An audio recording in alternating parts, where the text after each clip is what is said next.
Welcome back to Racing Rundown here on YouTube. I'm Eric DeCoster. In this Kentucky Derby contender profile, we will be taking a look at one of two representatives from the land of the rising sun, Japan, in Continuar, a horse who sports some high connections, a decent pedigree, and an okay resume. He's a horse who, just being completely honest, does not seem like the better of the two horses coming in from his country. Obviously, pretty unexposed when it comes to American dirt racing, but a horse who's here to take the shot, and crazier things have happened, especially once again given those connections. But Continuar, his biggest win came when he took out the Cattleya show in Tokyo last November. That's a race on the Japanese road to the Kentucky Derby. And then he made two starts in the Middle East, one in the Saudi Derby, one in the UAE Derby. Lost both, ran well in both, but did leave a little bit more to be wanted, to be desired as he leads into the Kentucky Derby. But nevertheless, he's here.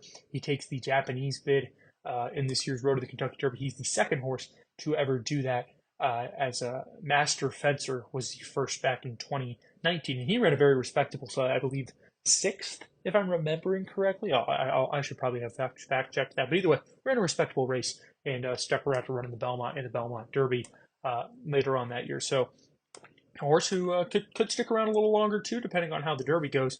But obviously, the first step is this year's Kentucky Derby.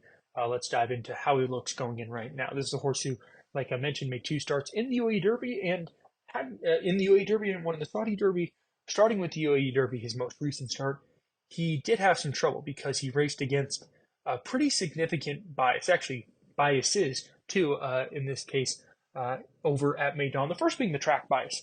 The Maidan surface tends to play very forward uh, in the daytime, in the daylight specifically. If you watch the UAE Derby and the Dauphin Mile over the years, you realize it's pretty much dominated by horses in the first few lengths of the field, especially on the lead, because for whatever reason, science and whatnot, that being forward, it just plays nicer to forwardly placed horses. And Continuar was forwardly placed, but not as forwardly placed as Dermasotogake. And Dermasotogake went straight to the lead from an inside draw, sat the inside rail, which also is favorable. And Durarede, the ultimate runner-up, sat second. Continuar sat third. Ball ran on well. They finished in that order. There was no moving in the top part of that race, which presents a clear bias. In addition to the fact it was a very slow pace in that race, so it's not like that helped Continuar's case either. That there was double biases against him there. Then we go back to the Saudi Derby where he was fifth, and he sat a wide unfavorable trip. He probably was a little further back than he wanted to be. I mean, he's a mid pack horse in general, but even then, the top two in that race dominated from the outset, and he was forced far off the pace. And like I said, pretty wide. He was wider than Dermasotogake, yet only finished about a length or so off of him. It wasn't like he was super well beaten by Dermasotogake in that race. And he lost more ground than him on those wide sweeping turns at King Abdulaziz. So I certainly can't fault him there because I felt like he was a little wider and on equal footing, probably is a little closer to Dermasotogake when all is said and done. And, we talked about it in Dermasotogake's profile. Most people will say the same thing. They never really had a chance because the top two in that race, for whatever reason, dominated from the outset. So he's had valid excuses in those last two runs. The final pro, as simple as it is, the Yahagi factor, Yoshida Yahagi, has a crazy good record shipping horses internationally for these big races. He was the trainer of both Loves Only You and probably more importantly, in Continuar's case, Marsh Lorraine, when they won their Breeders' Cup races back in 2021. Marsh Lorraine, huge long shot that year. She had some good form to her, like Continuar does, but didn't have enough to really say that she could handle the American dirt racing. Well, it didn't matter. She came along and won the race just fine. So who's to say Yoshida Yahagi can do the same here with Continuar? I don't think he would have shipped the horse if he didn't think he had a chance. So obviously, sure, a big step forward, but I certainly a vote of confidence that someone like Yoshito Yahagi would. And might I add, he brings along Raise Sakai for the riding. And if you're not familiar with Sakai, he's a great young rider in Japan. I believe he's only 25 years old. He's been riding for the last 5 or 6 years there, and he is just every single year improved. Last year, he finished in the top 10 of the jock standings after slowly working his way up to that, so that's a big deal. He's won international Group 1s. He's won multi-million-dollar races in Dubai, in Saudi Arabia. So these are two gentlemen who know how to handle this stage just fine. And so for that reason, it does elevate this horse a little bit in my eyes because he sports connections that wouldn't take these chances and wouldn't come to America if they didn't believe in this horse. Now for the cons. He's been outfinished by a horse who's in this race twice, Dermasotogake.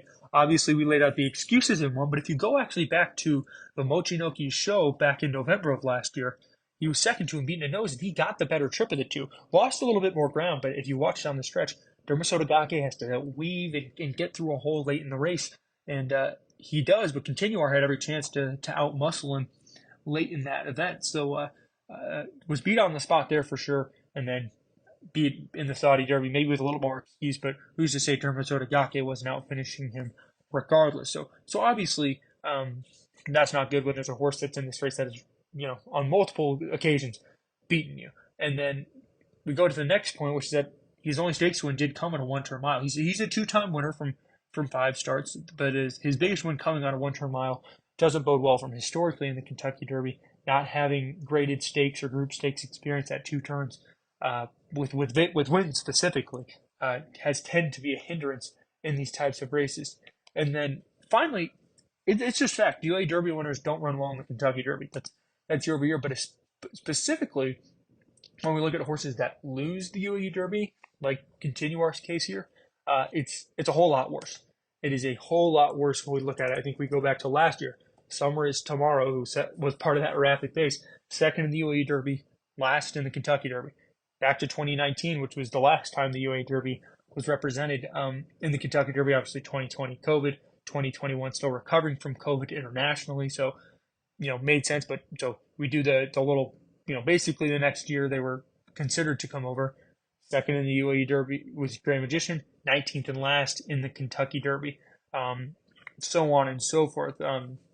Horses that have lost this race just haven't run well. Horses from the UAE Derby in general haven't run well, but recently those that lose the race on the spot tend to not have the greatest experience when they come to the U.S. So that's another thing. I think that just kind of goes to an overlaying point that as good as the Japanese might be getting, I don't think they've matched American dirt racing quite yet because that is premier. They continue to buy our blood stock, which to me means they think that we have the best dirt horses. So until the point when they've proven that they can come to the U.S. and consistently beat the U.S. horses, I don't think that will be in their favor. Especially it's just a different style of racing. Maybe the UAE Derby was enough, but for crying out loud, the Continuar, some of his wins came on a right-handed turn. So that's a whole lot different than American racing. So that's just another layer that he'll have to overcome is shipping to this new country, being away from home for so long, and then getting configured to a new style, a new speed of racing will be new for him. So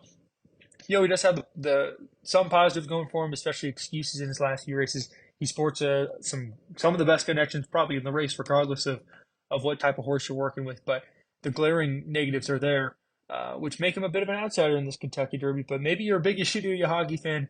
Maybe you just believe in him that much. And hey, if that's why you're picking him in the Kentucky Derby, I would totally get it. So that's all I have on this Kentucky Derby contender profile.